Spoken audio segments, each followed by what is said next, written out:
बेकसूरों को जेल में डाला जाएगा और दंगाई प्रवचन देंगे। जवाब तो मांगा जाएगा। जब मजदूर सड़क पर मरता रहेगा, रेल की पटरी पर कट के मर जाएगा और नीति के नाम पर जनता से कहा जाएगा थाली बजाओ, ताली बजाओ, मोमबत्ती जलाओ, तो सवाल तो पूछा जाएगा, जवाब तो मांगा जाएगा ना। नमस्कार, जवाब मांगा जाएगा कि इस चौथे एपिसोड में मैं अभिसार शर्मा आपका स्वागत करता हूं। और कार्यक्रम के आगाज से पहले मैं आप सबसे अपील करना चाहूंगा कि इस कार्यक्रम को लाइक करें, शेयर करें और हमारे चैनल टैलेंटेड इंडिया को न सिर्फ सब्सक्राइब करें बल्कि उस बेल आइकन को भी जरूर दबाएं ताकि जैसे ही मैं कोई शो करूं सीधे आपके फोन तक पहुंच जाए। तो आज जवाब मांगा जाएगा में दो मुद्दे। मुद्दा नंबर 1, क्या भारतीय जनता पार्टी का गौ प्रेम सिर्फ सुविधावादी है, राजनीतिक है? क्योंकि आपने हाथी को लेकर तो सियासत कर दी, गाय को चोट पहुंची है जानबूझकर पटाखे से किए गए विस्फोट में, मगर भारतीय जनता पार्टी खामोश है। क्यों है और इसको लेकर समाज के दोहरे मापदंड में आपको बताऊंगा। और दूसरा, ऐसा क्यों जब भी बीजेपी मुश्किल में होती है तो न्यूज चैनल्स को दाऊद इब्राहिम की याद आती है। मैं आपको एक बहुत ही दिलचस्प पड़ताल पेश करने वाला हूं जिस पर आप गौर जरूर कीजिएगा, मगर शुरुआत हम करने जा रहे हैं गऊ बनाम हाथी। जी हां, केरल के पालक्कड़ जिले में यह हथनी मारी जाती है, एक गर्भवती हथनी। बताया जाता है कि एक अनानास में पटाखा भरा जाता है। वो एक किसान है जिसने ऐसा इसलिए किया क्योंकि जंगली सुअर उसके खेत को नुकसान पहुंचा रहे थे और पटाखों से भरा अनानास उसने वहां रख दिया था, जिससे गलती से इस गर्भवती हथिनी ने खा लिया, जिसकी मौत हो गई। पूरा देश हिल गया था उससे। मगर क्या आप जानते हैं उस पर क्या हुआ? उस पर हुई निहायत ही गंदी और घटिया सियासत। सबसे पहले गौर कीजिए, देश के मंत्री प्रकाश जावड़ेकर ने जानबूझकर पालक्कड़ की जगह यहां पे मल्लपुरम की बात की। क्यों? क्योंकि मल्लपुरम एक मुस्लिम बाहुल इलाका है। बात यहां नहीं रुकती, मेनका गांधी को देखिए। मेनका गांधी क्या कह रही हैं कि मल्लपुरम अपराधियों का एक गढ़ है। यहां पर भी इनके मल्लपुरम की याद आ गई, मगर पालक्कड़ का जिक्र तक नहीं हुआ, जबकि यह घटना पालक्कड़ में हुई थी। बेवजह मल्लपुरम को घसीट के लाया गया, यानी कि हाथी की मौत में भी ये सियासत कर रहे हैं। मगर गाय को चोट पहुंचती है एक पटाखा विस्फोट में। घटना क्या मैं आपको बताता हूं।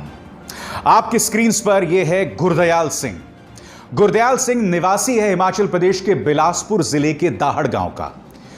यह पूरा वीडियो हम आपको नहीं दिखा सकते। इसमें गुरदयाल सिंह अपने गाय का वीडियो दिखा रहा है जिसका जबड़ा फट गया है। उसने अपने पड़ोसी नंदलाल धीमान पर आरोप लगाया कि उसके जो गाय का जबड़ा फट गया है उसका जिम्मेदार उसका यही पड़ोसी है और उसके चलते उसकी गाय जो है घायल हो गई।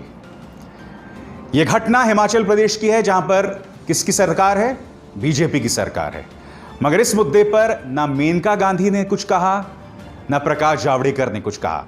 अब मैं आपको और दोहरे मापदंड इस मुद्दे पर दिखाना चाहता हूं। गौर कीजिए इन दो ट्वीट्स पर। एक तरफ आप देख सकते हैं कि किस तरह से विराट कोहली इस घटना पर अपना दर्द का इजहार कर रहे हैं। क्या कह रहे हैं विराट कोहली? गौर कीजिए। विराट कोहली कह रहे हैं, appalled to hear about what happened in Kerala. Let's treat our animals with love and bring an end to these cowardly acts. Virat Kohli में उस हथनी के लिए आंसू। अब आगे देखिए अक्षय कुमार उस हथनी की तस्वीर दिखाते हुए जिसकी मौत हो गई है। Maybe animals are less wild and humans less human. What happened with that elephant is heartbreaking, inhumane and unacceptable. Strict action should be taken against the culprit. यानी कि चाहे अक्षय कुमार हो या फिर विराट कोहली, दोनों ने अपनी चिंता जाहिर की जब उस हथनी की मौत हुई थी। मगर गौर इस बात पे कीजिएगा, उस वक्त प्रोपेगेंडा ये चलाया जा रहा था कि इस हथनी की मौत एक मुस्लिम बाहुल इलाके में हुई जो भारतीय जनता पार्टी की सियासत को सूट करती है। दूसरी तरफ यह केरल में हुई जहां पर बीजेपी की सरकार नहीं है। मगर आपने गौर किया कि बीजेपी का प्रचार तंत्र, प्रकाश जावड़ेकर, मेनका गांधी, अक्षय कुमार, अनुपम खेर, ये तमाम लोग खामोश हैं, जबकि हिमाचल प्रदेश में गाय को चोट पहुंची है, इतनी बेरहमी से वो भी। और ये अनुपम खेर, जी हां, ये शख्स, ये तो हिमाचल प्रदेश के रहने वाले हैं ना, तो इनकी आंखों में उस गाय के लिए एक भी आंसू नहीं है। क्यों नहीं कहेंगे, मैं आपको बता रहा हूं। क्योंकि अगर आप इस गाय के लिए अपनी आंखों में एक कतरा आंसू का भी रखेंगे तो कटघरे में बीजेपी सरकार आ जाएगी, हालांकि ऐसा होना नहीं चाहिए। तो मैं यही तो जानना चाहता हूं आपसे, इस गाय के लिए आप पिछले 6 साल से लगातार सियासत करते रहे। इस गाय के लिए कई लोग मौत के घाट उतार दिए जाते हैं। ढेरों मिसालें हमारे सामने हैं कि गाय के नाम पर कई लोग अपनी निजी दुश्मनी निकालने के लिए किसी पर गौ हत्या का आरोप लगा देते हैं और उसे मौत के घाट उतार देते हैं। आप जो भारतीय जनता पार्टी के कट्टर समर्थक हैं, या आप जो लोग गौ भक्त हैं, गौ रक्षक हैं, क्या आप भारतीय जनता पार्टी के इन नेताओं से सवाल करेंगे? गाय को चोट पहुंची है हिमाचल प्रदेश में, आपने एक ट्वीट तक नहीं किया। आखिर ये दोहरे मापदंड क्यों? आज जवाब मांगा जाएगा, में हम यही तो जवाब मांग रहे हैं। टैलेंटेड इंडिया पर आप हमारा ये शो देख रहे हैं, जवाब मांगा जाएगा, जिसमें हम सत्ताधारी भारतीय जनता पार्टी से पूछ रहे हैं कि आखिर क्यों गौ प्रेम तुम्हारा एक छलावा है। यह एक किस्म का छद्म गौ प्रेम है और इसके अलावा कुछ नहीं।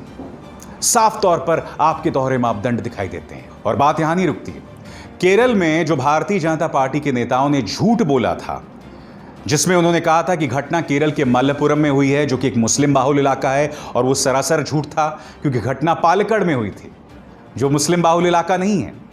अब इस मुद्दे पर बाकायदा गोदी मीडिया ने भी भारतीय जनता पार्टी के पक्ष में प्रोपेगेंडा और झूठा प्रोपेगेंडा चलाया। आपके स्क्रीन पर यह ट्वीट है इस पत्रकार का, जिसका नाम है दीपक चौरसिया।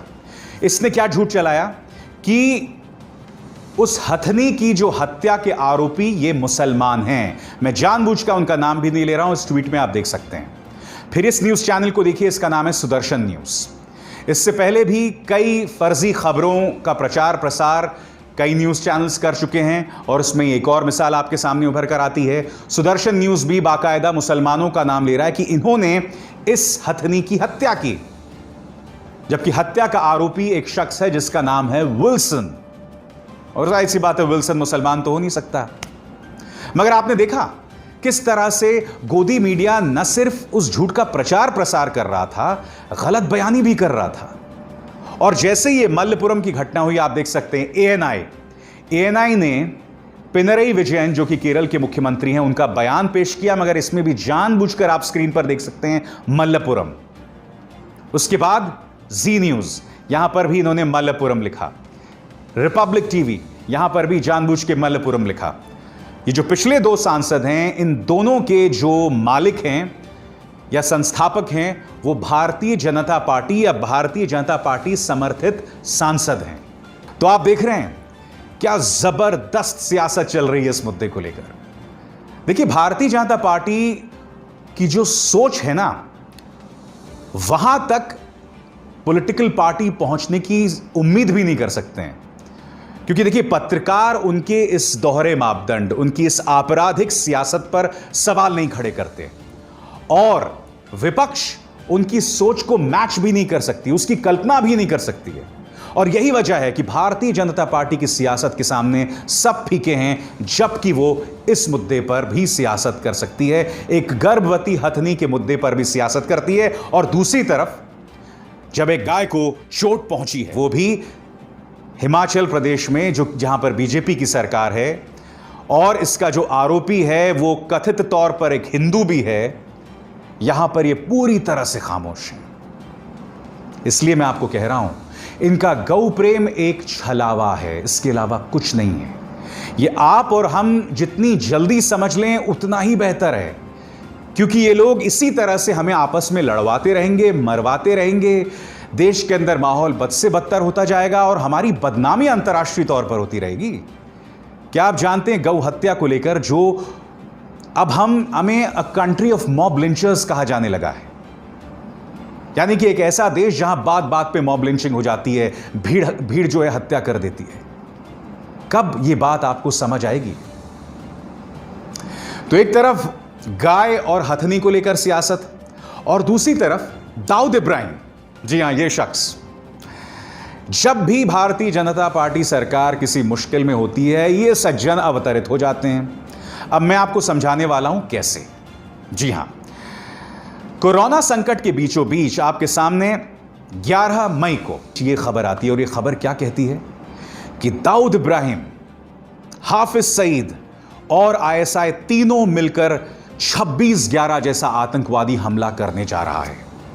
इसको लेकर कोई सरकारी बयान नहीं आता, सिर्फ न्यूज चैनल्स पर यह खबर जो है प्रसारित होती है।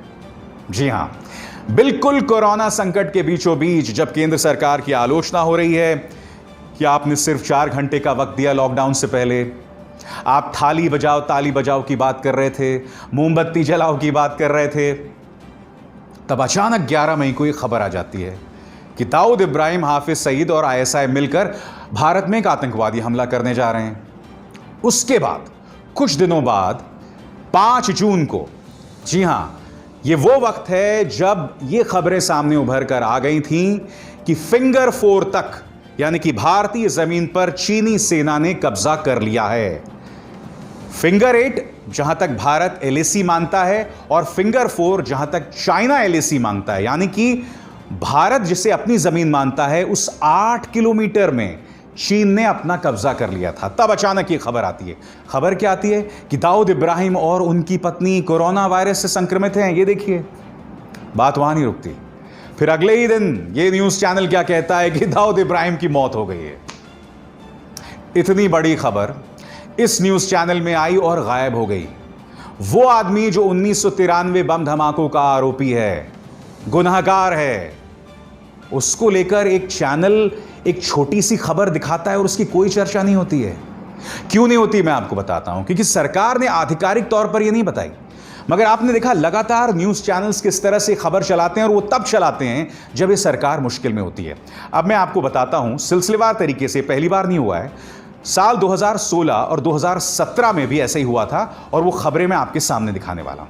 यह है साल 2016, तारीख है 25/4/2016, CNN न्यूज 18 की खबर कि डॉक्टर्स दाऊद इब्राहिम के गैंग्रीन के लिए इलाज कर रहे हैं और बस उसके पैर काटने के अलावा अब कोई विकल्प नहीं रह गया है।